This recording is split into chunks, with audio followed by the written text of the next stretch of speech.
Hello everyone, நான் doctor Shalini. I am a periodontist, அதாவது come specialist.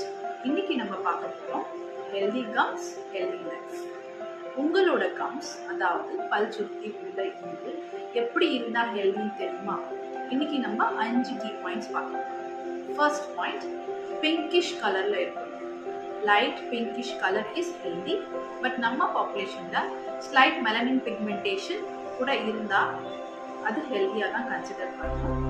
But never as reddish or swollen, reddish ஆகும் அல்லது swollen gums இருந்தால் அது ஹெல்தி கிடையாது. Second key point, no bleeding. Brush பண்ணுறப்போ அல்லது மற்ற நேரங்களில் சாப்பிட்றப்போ ப்ளீடிங் வருது உங்கள் கம்ஸ் அப்படின்னா it is definitely not healthy. Consult a dentist as soon as possible. Third key point வந்து mouth freshness. Healthy gums will always make you feel mouth as fresh.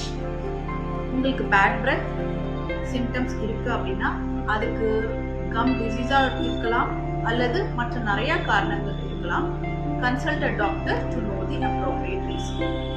Next, fourth key point வந்து gums வந்து tight and firm around the teeth.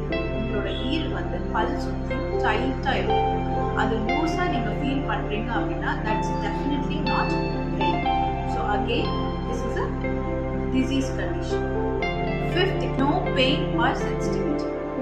உங்களுக்கு pain அல்லது sensitive gums இருக்கு அப்படின்னா that is again not a normal symptom.